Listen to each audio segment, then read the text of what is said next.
Hello दर्शकों, आप सब लोग कैसे हैं।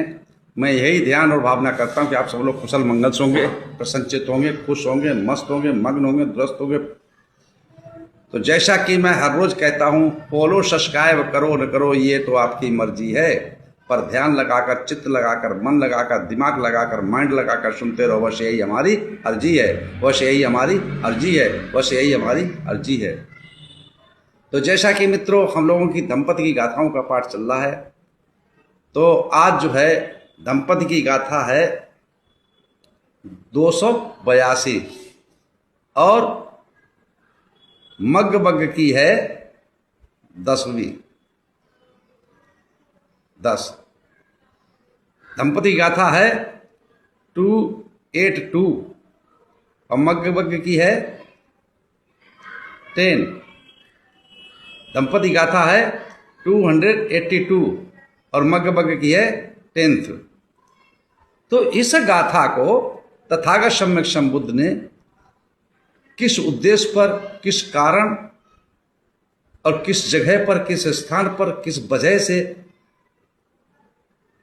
उपदेशित किया, चलते हैं उस जगह पर, उस स्थान पर, उस वजह पर, उस कारण पर, उस उद्देश्य पर, और किसको लक्ष्य बनाकर किया। तो उस जगह पर चलते हैं, उस कहानी पर चलते हैं, उस कथा पर चलते हैं, उस व्यथा पर चलते हैं। एवं में सुतंग एकं समयं भगवा सावथियं विहरति जेत बने अनाथ पिंडिकश आरामे।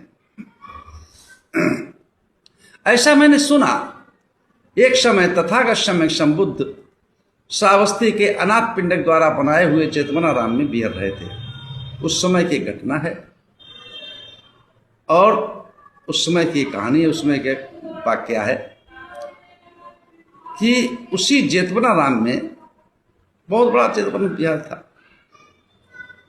वन था, जेत वन, वन में था विहार। इतना बड़ा उद्यान था जहाँ 20,000 भिक्षु अपने अपने स्थान पे, अपने अपनी कुटी में, अपने आश्रम में, अपने अपनी झुग्गी में रह सकते थे।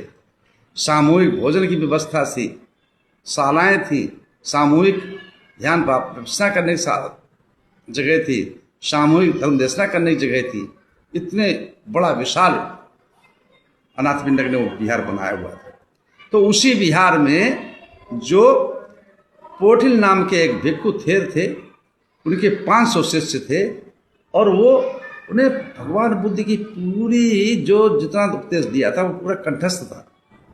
जैसे त्रिपिटक कहते हैं, आज पूरा कंठस्थ था। और वो अपने शिष्यों को, अपने चेलों को पढ़ाया करते थे, सिखाया करते थे, समझाया करते थे, रास्ता दिखाया करते थे, मार्ग दिखाया करते थे, पथ दिखाया करते थे। लेकिन कभी अपने पर आरूढ़ नहीं हुए, ध्यान या विपश्यना पर या मार्ग फल पर कभी आरूढ़ नहीं हुए। तो जब भी पोठिल थे तथागत सम्यक संबुद्ध के पास जाते तो तथागत सम्यक संबुद्ध उनसे चिढ़ा करके बोलते थे हैं कि तुच्छ पोठिल कैसे हो, क्या हालचाल है, कुशल मंगल तो है। तो वो विचार करता था। देखिए, आज किसी को बोल दो तो कह रहे ये तो हमें चिढ़ा रहे हैं, इनके पास नहीं जाएंगे, इनकी बात करनी से चाहे गुरु हो, 6 घंटा लो, है ना। लेकिन उसने अपना मनन किया कि भगवान बुद्ध के पास मैं जब भी जाता हूं तो तथागत सम्यक संबुद्ध इस उद्देश्य, किस उद्देश्य से इस बात को कहते हैं। उसने मनन किया, चिंतन किया, अपने बुद्धि, अपने विवेक से अपने विमर्श किया कि तथागत सम्यक इसलिए, इस कारण हमें तुच्छ पोठिल नाम से पुकारते हैं। तो उसके मन में जिज्ञासा हुई, प्रेरणा जागृत हुई कि क्यों ना मैं जो उपदेश करता हूं ध्यान भावना के, विपश्यना के, मेडिटेशन के, साधना के, समाधि के, उस पर मैं आरूढ़ हूं। इस बात को विचार करके, सोच करके उन्होंने पात्र लिया, चीवन लिया और झोली टांगी, निकल दिए। जेत वन से 20 योजन दूर जाकर जंगल में एक विहार था जिसमें 30 अरहत भिक्षु रहते थे। तो जो सबसे वरिष्ठ भिक्षु थे उनके पास गए, उनसे कहा कि भाई आप मुझे आश्रय दीजिए यहाँ रुकने के लिए, आपके पास मैं रुक सकता हूँ। उन्होंने कहा अरे भाई आप तो बहुत बड़े ज्ञाता हैं, त्रिपिटकाचार्य हैं, भगवान बुद्ध की पूरी पूरी वाणी आपको कंठस्थ है, आप क्या है यहाँ अभ्यास करके करेंगे, आप उपदेश के लिए जाके। उन्होंने टाल दिया। एक एक करके वो सबके पास गए, क्रमशः सभी ने किसी न किसी बहाने से उनको टाल दिया, आश्रय नहीं दिया। लास्ट में एक 7 वर्ष का श्रामणेर था, उसके पास जब पहुंचते हैं, वो भी अरब था, देखिए श्रामणेर, जब उसके पास पहुंचते उससे भी रिक्वेस्ट करते हैं कि भंते जी आप मुझे यहाँ आश्रय दे दीजिएगा, तो मैं भी यहाँ ध्यान साधना करना चाहता हूँ, रुकना चाहता हूँ आपके यहाँ। तो श्रामणेर ने कहा ऐसा है, मैं अनुमति तो देख सकता हूँ अपने पास रुकने के लिए, लेकिन अगर आज्ञाकारी हो तो पोठिल फिर बोले ऐसा है कि अगर ज्ञानवान, शीलवान, श्रद्धावान, धम्मपरायण, प्रज्ञावान, उच्च विचार वाला ज्ञानी पुरुष अगर मुझे आग में कूदने के लिए कहे तो मैं उसमें भी कूद सकता हूं। तो श्रामणेर बोला ठीक है, ऐसी बात है तो ये सामने तालाब है, चीवर ना उतार करके ऐसे जैसे कपड़े पहने हो ऐसे तीरा इसे तालाब में जाओ, घुस जाओ, तालाब को पार करो। तो पोठिल थे जो थे चल दिए और तालाब में घुसने लगे। जब तालाब में घुसने लगे तो श्रामणेर समझ गया ये आज्ञाकारी हैं, मानेंगे हमारी बात को, तो उन्होंने वापस बुला लिया और कहा कि ठीक है आप आश्रय दीजिए, आप रुकिएगा। अब जब उन्होंने ऐसा सुना तो वहाँ उन्होंने आश्रय लिया, वहाँ रुके, ध्यान विपश्यना समाधि उनकी लगने लगी, चित्त एकाग्र होने लगा और धीरे धीरे उन्होंने आनापानसति से लेके सारे अंग प्रत्यंग का संवेदनाओं को देखा, जाना,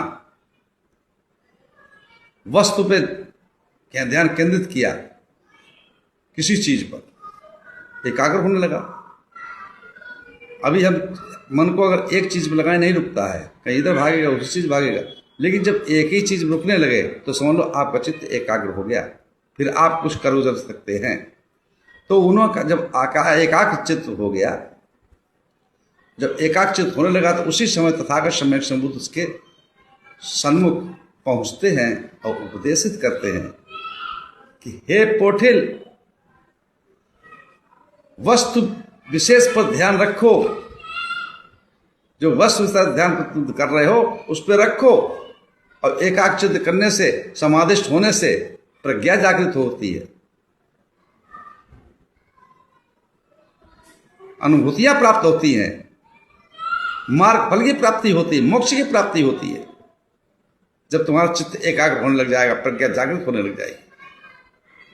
और अगर आप उस चीज पे नहीं कर टिक पा रहे, आलसी हैं, मन चलायमान है, चंचल है, चपल है, तो आप समझ लो अज्ञानता की तरफ जा रहे हैं, अबोधता की तरफ जा रहे हैं।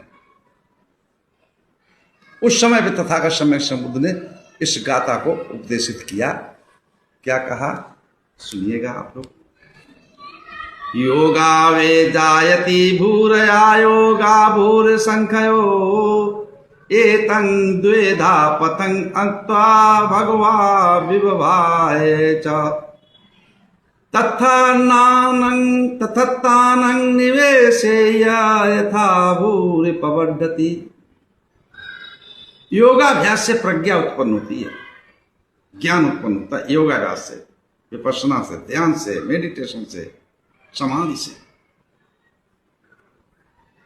प्रज्ञा उत्पन्न होती है। और उसके अभाव से अगर ध्यान नहीं लगता है, विपश्यना नहीं कर पाते, समाधिष्ठ नहीं हो पाते, तो उसका अभाव होता, अभाव से तो ज्ञान का प्रज्ञा का क्षय होता है, मतलब नष्ट होता है।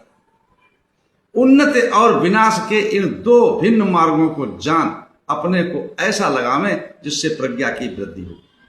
इन दोनों मार्गों को समझो, रास्ताओं को समझो, पथ को समझो कि आपको कौन से रास्ते पर चलना है। आलसी बन करके कि निरालस होकर के प्रज्ञा को जागरूक कर सकते हो, और अगर आलसी होकर के तो प्रज्ञा का क्षय कर सकते हो, मतलब सुख नहीं प्राप्त कर सकते हो। अगर आप समाधिस्थ हो जाओ, एकाग्रचित्त कर लोगे तो आपको मुक्ति मोक्ष प्राप्त हो सकता है, निर्वाणगामी हो सकते हो, फल कुमार के फलावी हो सकते हो। और अन्यथा आप नहीं कर सकते हो, उसके अभाव में तो आपका जो ज्ञान है वो भी क्षीण होता चलाएगा, नष्ट होता जाएगा, दुख के भवचक्र में फंसते चले जाओगे। ऐसा भगवान बुद्ध ने उस समय पर पोटिल थेर को लक्ष्य बना करके और पोटिल थेर को इस गाथा का उपदेश दिया। इसी साथ मैं अपनी वाणी को विराम देता हूँ।